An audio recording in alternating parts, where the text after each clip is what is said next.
Hello student, welcome to our new session.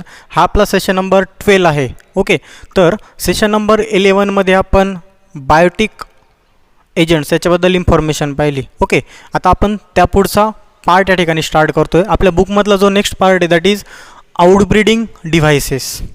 Okay, आता हे जे आउटब्रीडिंग डिव्हायसेस आहे ते इन शॉर्टमध्ये सांगायचं झालं तर जे प्लॅन्ट्स असतात ते काय करतात, त्यांच्यामध्ये सेल्फ पॉलिनेशन ही प्रोसेस घडू नये त्यासाठी तयार झालेले एका प्रकारचं हे डिव्हाइस आहे. ओके, या ठिकाणी प्लॅन्ट्स काय करणार आहेत, काही वेगवेगळे मेकॅनिझम्स यूज करतात आणि त्यांच्यापासून स्वतःमध्ये सेल्फ पॉलिनेशन घडू नये यासाठी ते काहीतरी प्रयत्न करतात. तर पाहू आपण काय होतं या ठिकाणी. Many plants have mechanism that prevent self pollination. खूप सारे असे प्लॅन्ट्स आहेत की ज्या प्लॅन्ट्समध्ये असं मेकॅनिझम सापडून येणार आहे की जे सेल्फ पॉलिनेशन ही प्रोसेस अवॉइड करणार आहे. ओके, तर आता सेल्फ पॉलिनेशनमुळे काय होतं ॲक्च्युअली ते पण या ठिकाणी दिलेलं आहे, आपण ते पाहूयात. To promotes cross pollination. Okay, first of all जे मेकॅनिझम आहे ते काय करतं आहे, सेल्फ पॉलिनेशन प्रिव्हेंट करतं आहे. आणि सेल्फ पॉलिनेशन प्रिव्हेंट का करतं आहे, to promote cross pollination. Self पॉलिनेशनचं प्रमाण कमी होऊन प्लॅन्ट्समध्ये क्रॉस पॉलिनेशन खूप मोठ्या प्रमाणात व्हावी म्हणून प्लॅन्ट्समध्ये हे एक मेकॅनिझम दिसून येतं आहे. तर पहा, and increase genetic diversity. Okay, cross pollination झाल्यामुळे काय होतं आहे, तर प्लॅन्ट्समध्ये जेनेटिकली डायव्हर्सिटी तयार होते आणि ही जेनेटिक डायव्हर्सिटी ज्या प्लॅन्टच्या न्यू व्हरायटीज आहेत त्या डेव्हलप करण्यासाठी युजफुल आहेत. ओके, तर पहा, जर प्लॅन्ट्समध्ये कंटिन्युअसली सेल्फ पॉलिनेशन घडून आलं तर जे प्लॅन्टचे जे कॅरेक्टर्स आहेत ते प्रॉपरली पुढे इव्हॉल्व होणार नाही. तर पहा नेक्स्ट, जेनेटिक डायव्हर्सिटी. आता ही जी जेनेटिक डायव्हर्सिटी काय आहे, तर it is essential factor for evolution. Genetic diversity हा एक इसेन्शियल फॅक्टर आहे which is important for evolution. Okay, bye natural selection method. आणि ही प्रोसेस कशा थ्रू होती, तर it is a natural process. Plants जे क्रॉस पॉलिनेशन घडून आणत आहेत ती प्रोसेससुद्धा नॅचरलीच घडून येणारी प्रोसेस आहे. तर पहा next, continuous self pollination result in inbreeding depression. पहा, मी जे सांगितलं होतं, जर प्लॅन्ट्समध्ये कंटिन्युअस सेल्फ पॉलिनेशनच होत गेलं तर ते प्लॅन्ट्स नंतर त्यांची जी इनब्रीडिंग असते ती डिप्रेशनमध्ये सुद्धा जाण्याची शक्यता असते. Okay, next, thus plants develop many devices to avoid cross pollination. त्याच्यामुळे प्लॅन्ट्स काय करतायत, सेल्फ पॉलिनेशन अवॉइड होण्यासाठी आणि क्रॉस पॉलिनेशन घडून येण्यासाठी खूप सारे डिव्हायसेस यूज करतात. ते स्वतःमध्येच काहीतरी बदल घडून आणतात. ओके, ते बदल आपण या ठिकाणी ह्या पॉईंटमध्ये पाहणार आहे. चला तर मग आपण याचे काही पॉईंट्स दिलेले आहेत ते पॉईंट्स आपण चेक करू. त्याआधी एक गोष्ट अशी सांगायची होती की जे पॉईंट्स मी ब्लॅकबोर्ड्सवर डेली राईट करतो आहे, सर्व विद्यार्थ्यांनी एक नोटबुक करायची आहे आणि त्या नोटबुकमध्ये सर्वच्या सर्व points from my first session to still now, सर्वच्या सर्व सेशनमध्ये ज्या नोट्स मी लिहून दिलेल्या आहेत त्या सर्वच्या सर्व तुम्ही एका स्पेशल नोटबुकमध्ये लिहून काढायचे आहेत. ओके, बॉटनीची एक स्पेशल नोटबुक तुम्ही या ठिकाणी करणार आहे. चला नेक्स्ट पॉईंट आपण पाहू. आउटब्रीडिंग डिव्हायसेसचे काही टाईप्स दिलेले आहेत, काही मेकॅनिझम्स आपण पाहू. तर फर्स्ट, युनिसेक्शुअलिटी. ओके, नावातच याचा मिनिंग आहे नेहमीप्रमाणे uni means single, sexuality means sex organ या ठिकाणी प्रेझेंट असणार आहे.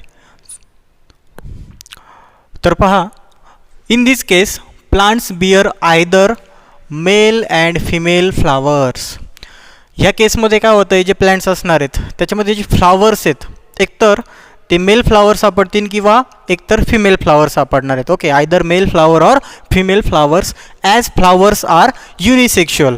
Okay, to self pollination is not possible. आता या ठिकाणी जे फ्लावर्स आहेत ते युनिसेक्शुअल आहे, मग त्या ठिकाणी सेल्फ पॉलिनेशन प्रोसेस होणार आहे का, तर नाही. Okay, self pollination process avoid करण्यासाठी फर्स्ट ऑफ ऑल प्लॅन्टनी स्वतःमध्ये हे मेकॅनिझम, हे डिव्हाइस डेव्हलप केलेलं आहे. काय ते, unisexuality. Okay, clear. Next, that is dichogamy. Okay, डायकोगॅमीमध्ये पहा काय होतं आहे, तर in these device anther and stigma mature at different time. या फ्लावरमध्ये काय होतं आहे, जो अँथर्स अँड जे स्टिग्मा असतील फ्लावरच्या त्यांचा जो मॅच्युरिटी टायमिंग असणार आहे हा डिफरंट असणार आहे. In bisexual flower as prevent self pollination. आणि ही सगळी गोष्ट का होती आहे, तर सेल्फ पॉलिनेशन म्हणजे जो आपला पर्पज आहे तो अचीव करण्यासाठी प्लॅन्ट्समध्ये काय होतं आहे, बायसेक्शुअल फ्लावर्समध्ये ही गोष्ट घडून येणार आहे. काय होतं आहे तर जे अँथर्स आणि स्टिग्मा असणार आहेत त्यांचा जो मॅच्युरिटीचा टायमिंग आहे तो डिफरंट या ठिकाणी असणार आहे. टाईम डिफरंट आहे, सो त्या ठिकाणी पॉलिनेशन सेल्फ पॉलिनेशन ही प्रोसेस होणार नाही. ओके, आता ही जी सेकंड डायकोगॅमी आहे याच्यात काही सब पॉईंट सापडत आहेत. परत एकदा हे जे अँथर अँड स्टिग्मा जे वेगवेगळ्या टायमिंगला कशा मॅच्युअर होतात त्याच्याबद्दल. तर फर्स्ट प्रोटेंड्री. तर पहा यामध्ये काय होतं, in this case androecium mature earlier than the gynoecium. या ठिकाणी काय होतं आहे, जो अँड्रोशियम असणार आहे फ्लावर्समधला जो मेल पार्ट असणार आहे, जे पोलंग्रेन्स असणार आहेत ते लवकर मॅच्युअर होणार आहेत दॅन द गायनोशियम. गायनोशियम पॉलिनेशनसाठी रेडी होण्याच्याही आधी अँड्रोशियममधले जे पोलंग्रेन्स असणार आहेत त्या ठिकाणी ते मॅच्युअर होतात. आणि हे कशामध्ये घडून येतं तर याचं एक्झाम्पल आहे sunflower. Okay, it is a protandry. Second प्रोटोगायनी.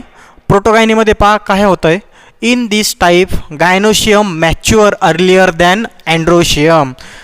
याच्या अपोजिट प्रोसेस सापडते. या ठिकाणी first of all gynoecium mature होतो आहे. ओके, आणि देन त्याच्यानंतर काय मॅच्युअर होणार आहे तर अँड्रोशियम. ही प्रोसेस झाल्यामुळे काय होतं आहे, सेल्फ पॉलिनेशन या ठिकाणी टोटली अवॉइड केलं जाणार आहे.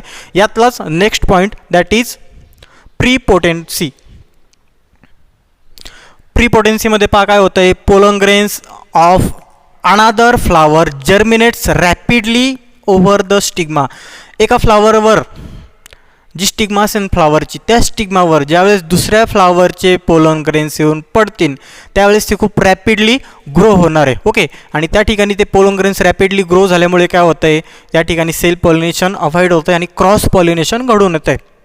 पहा, rapidly over the stigma than pollen grains from the same flower. Example Apple.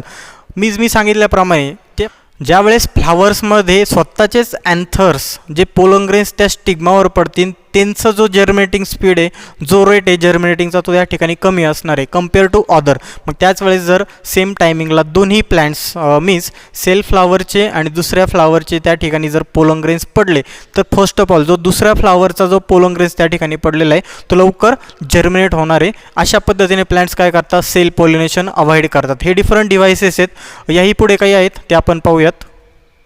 Third point that is heterostyly. Okay, आता या हेट्रोस्टायलीमध्ये पहा काय होतं आहे, in this plant flowers is which stigma and anthers are placed at different levels. काय होतं आहे, हे जे फ्लावर आहे हे फ्लावर असं मॉडिफाय होतं आहे की या फ्लावर्समधले जे स्टिग्मा आणि जे अँथर्स असणार आहेत ते ॲट अ डिफरंट लेव्हल्सवर सिच्युएट केलेले असणार आहेत, म्हणजे ते सेपरेटली सिच्युएशन असणार आहे त्यांची. पहा, this prevents the pollen from reaching the stigma of pollinating it. आता या ठिकाणी काय होतं, जी स्टिग्मा असणार आहे ती थोडी हाईटला जास्त असणार आहे कम्पेअर टू अँथर्स. मग अशा वेळेस काय होतं, जे अँथर्समधले पोलंग्रेन्स आहेत ते स्टिग्मापर्यंत इझिली पोहोचू शकत नाही आणि सेल्फ पॉलिनेशन ही प्रोसेस या ठिकाणी अवॉइड केली जाते. Okay, for the cross pollination he process होण्यासाठी. झालं क्लिअर.